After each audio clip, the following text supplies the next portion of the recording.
Que tal, benvidas a Recuncho Gamer? Hoxe imos facer un vídeo sobre o prezo dos videoxogos, tanto no retro como nos actuais. E para comezar, imos facelo cas consolas de sobremesa de Nintendo.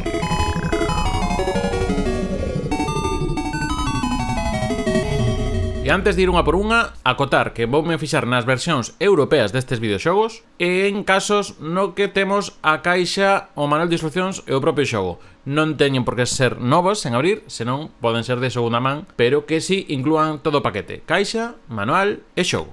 Para iso usaremos a páxina Price Charting, que se basea en datos do que se vende na propia páxina, que o fai en Canadá, Reino Unido e Estados Unidos, e tamén colle datos da propia eBay.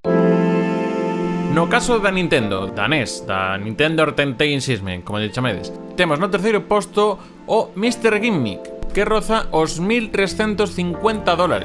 Un plataformas de Sunsoft que saiu no 92 e que a verdade que luce moi ben para ser un xogo de 8 bits, moi semellante nese aspecto ao que xa exprimiron os Kirby nesta consola, pero como vedes agora mesmo está a un precio prohibitivo. No segundo posto teríamos o Phantom Air Mission, neste caso de Activision, que na súa versión con caixa, instrucción e manuais chegaría aos $1.375. Xogo que tamén tivo versión para Game Boy e que tamén salvaba bastante a papeleta con ese lixeiro efecto de perspectiva 3D. E no posto número 1 teríamos o Snowboard Challenge, que estaría xa nos $1.550. Xogo de snowboard con desplazamento lateral, xogo que no mercado estadounidense chamouse Heavy Shredding e que en Europa foi publicado tamén por Activision. Ten en conta que moitas veces estes xogos a veces non van ser por ser bons xogos, non por raros, por difíciles de encontrar. E como mención, tamén situar que entre os máis valorados desta consola da Nintendo estaría un xogo dos Picapedra, o Flintstones Surprise at Dinosaur Park, que case chegaría aos $1.000. Tamén un locurón. Imos ver que no caso de Nintendo e Super Nintendo van ser precios desorbitados, e isto ten unha explicación. Caixas de cartón, que son moito máis difíciles de manter e de preservar. Imos descartar a edición limitada de Batman Forever, que estaría en $1.600, pero que conta cunha versión normal dentro do que é razonable en Super Nintendo. Entón, no top 3 de xogos de Super Nintendo máis valorados, en terceiro lugar teríamos o Ninja Warriors The Next Generation, que estaría a $840 a versión ca caixa e manual completo. Vede que con cartuchos só baixa moito o precio. Xa vos digo, en Super Nintendo, polo tema este das caixas de cartón, a diferencia entre un xogo solto e leválo con caixa vai ser, ás veces, pois eso, de 8 veces menos case. No segundo posto estaría o Mega Man X3, que estaría en $960. Neste caso sí que xa un xogo máis raro e que incluso está moi cotizado no caso de que logremos o cartucho, que xa supera tamén os €500, que é unha tolemia. E por último, un que non é tan raro topar o cartucho solto, pero sí en bo estado ca caixa de manuais, é o Super Chase HQ, que como vedes supera os $1.050. Este é o precio que ten este xogo de Taito baseado na recreativa. Xa vos digo, Super Nintendo é dos sistemas máis caros a día de hoxe para coleccionar polo do cartón. Seguimos con máis cartón, agora sería ca Nintendo 64. Neste caso, no terceiro lugar, en Nintendo 64 temos o Rush 2049, un xogo de conducción que continúa o San Francisco Rush, só que nesta vez nos poñemos nun ambiente máis futurista e que é un xogo que tamén apareceu, por exemplo, na Dreamcast. Neste caso ronda os $520 esta versión. En segundo lugar teríamos o Snowboard Kids 2, que é tamén unha especie de xogo de karts. É curioso, o que pasa que tamén é curioso o seu prezo. $600 supera. E no posto número 1 en Nintendo 64 temos o StarCraft 64, que xa casi chega aos $700. Pois sí, este xogo de estrategia lévase a palma nesta versión de Nintendo 64. Da Nintendo 64 pasamos a GameCube, onde aquí xa veredes que os precios vanse moderando. Chégalle, pero vanse moderando. Neste caso, o terceiro posto ocupa o Pokémon XD Gale of Darkness, que ronda os $225. De segundo temos outra saga icónica de Nintendo, que é o Fire Emblem, neste caso o Path of Radiance, que chegaría case aos $270.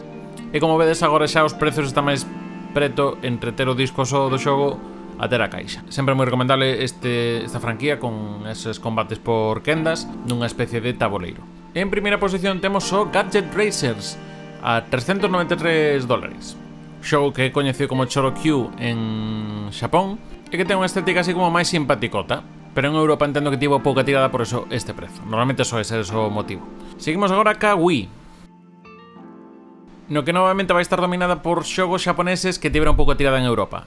En terceiro lugar, atopámonos o Legend of Sayuki, que ronda os 100 dólares. Outra edición do Fire Emblem, o Radiant Dawn, neste caso, estaría en 110 dólares. E no primeiro lugar teríamos o Dokapon Kingdom a 149 dólares. Neste caso estaríamos a falar dun JRPG. E que volvemos a mismo, é máis por rareza máis que por calidade do xogo.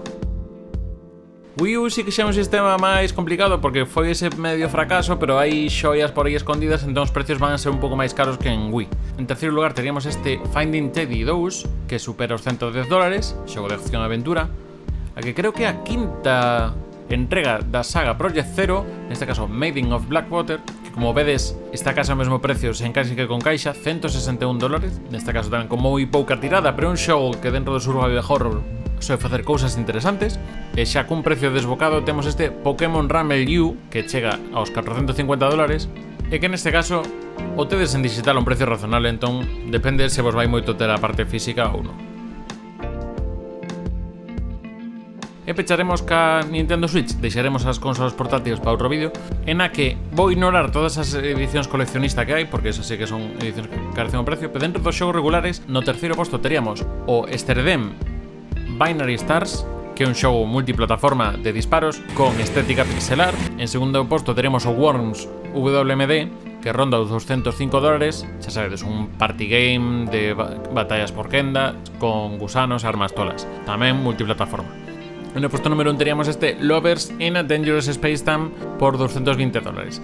Todos estes que citamos no caso de Switch e vai pasar tamén nas consolas actuais no resto de plataformas, é que son xogos con pouca tirada física, pero que na tenda digital probablemente sexa un prezo moito máis asequible. E ademais as versións físicas a día de hoxe se sabemos que están moito máis limitadas no que é o que che ofrecen a nivel de manual, de extras nas propias caixas dos xogos. Neste caso é un xogo bastante curioso, simpático, cooperativo que ainda teño que probar.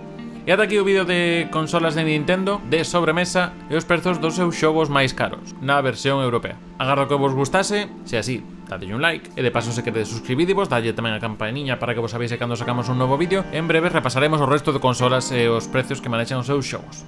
Lembrade de seguirnos en redes sociais, andamos tamén polo Twitch de luns a mércores principalmente, e na descripción teredes todas as ligazóns a eso, as redes sociais, Discord, ao podcast, a moitas outras máis formas de consumir recuncho gamer a parte da canal de YouTube, que tamén está ben, Agradecese que pasades por aquí e deixedes comentarios.